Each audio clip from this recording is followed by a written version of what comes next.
બનાસકાંઠા જિલ્લામાં કાંકરેજ તાલુકાના Sihori Deodar highway road ઉપર આવેલા આકોલી પાસે પાલનપુર આરટીઓની ટીમ દ્વારા બે ડમ્પર ઉભા રખાવી પૂછપરછ કરતા ભાંડો ફૂટ્યો। મળતી માહિતી પ્રમાણે વાવથરા જિલ્લાના બિયોક ગામના સરપંચની ગાડી હોવાનું સામે આવ્યું હતું અને પાલનપુર આરટીઓની ટીમ રૂટીન ચેકિંગ કરી રહી હતી ત્યારે આકોલી બસ સ્ટેશન પાસે રેતી ભરી પસાર થઈ રહેલ એક ડમ્પરને જોઈ જતા આરટીઓની ટીમ દ્વારા પીછો કરી ડમ્પર ઉભા રખાવી કાગળ અંગે પૂછપરછ કરી ત્યારે હવે બિયોક ગામના સરપંચ એમના ડમ્પર ચાલક સાથે ટેલિફોનિક વાત કરીને કહ્યું હતું કે આ ગાડી સ્વરૂપજી ઠાકોર મંત્રીની છે ત્યારે સરપંચે સ્વરૂપજી ઠાકોરના પીએને ફોન કરી પોતાના ડમ્પરને જવા દેવા માટે પ્રયાસ કર્યા પરંતુ આરટીઓની ટીમ દ્વારા ફોન ઉપર વાત કરવાની ના પાડી દીધી અને સ્થળ ઉપર એક પત્રકાર હાજર હતા ત્યારે આરટીઓ હિંમતસિંહ ચૌહાણ અને આરટીઓ ચૌધરી પણ તેમની કામગીરી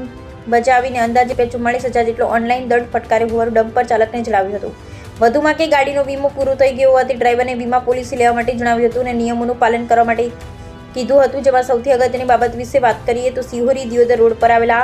આકોલી ગામ નજીક રોડ ઉપર બે ડમ્પર પાલનપુરની આરટીઓની ગાડી ઊભી રખાવી ચાલક પાસે રોયલ્ટી પાસ પરમિટ અને લાયસન્સ અને માટે પૂછપરછ કરી હતી। જેમાં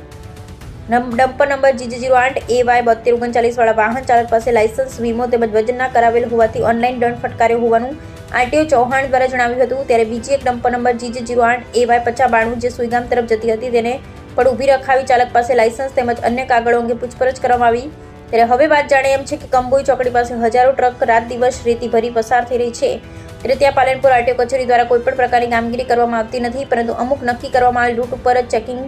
સ્કેમ સુખાણ ખનીજ વિભાગ પોલીસ વિભાગ અને આરટીઓ કચેરીમાં ભૂમાફિયાઓનું સીધું જ સેટિંગ હશે એવું લોકમુખે ચર્ચા થઈ રહી છે। જોકે સિહોરી પાટણ રોડ ઉપર રેતી ભરી ચાલતા ડમ્પરો ધૂળ ઉડાડતા નજરે પડે છે ત્યારે કંબોઈ સિહોરી રોડ ખીમાણા ભીલડી રોડ ઉપર પણ રાત દિવસ રેતી ભરીને પસાર થતા ટ્રેલર અને ડમ્પર સામે કોઈ જ પ્રકારની કાર્યવાહી કરવામાં આવતી નથી। ત્યારે હવે સવાલ એ થાય છે કે શું તંત્રના અધિકારીઓ ઉપર કોઈ રાજકીય પ્રેશર છે કે પછી હપ્તા સિસ્ટમ ચાલી રહી છે। આવા અનેક પ્રકારના લોકો સવાલ ઉઠાવી રહ્યા છે। જોકે હાલમાં નાના વાહનો સામે કડક કાર્યવાહી કરી તાત્કાલિક અસરથી કાર્યવાહી કરવામાં આવે ત્યારે આવા મોટા વાહન ચાલકોને કેમ આટલી હદે છૂટછાટ આપવામાં આવી રહી છે તે પણ એક સવાલ છે। ત્યારે હવે જોવું રહ્યું કે આખરે પાલનપુર આરટીઓ દ્વારા ઉપરોક્ત બંને ડમ્પરો સામે દંડનીય કાર્યવાહી કરવામાં આવી હશે કે નહીં તે તો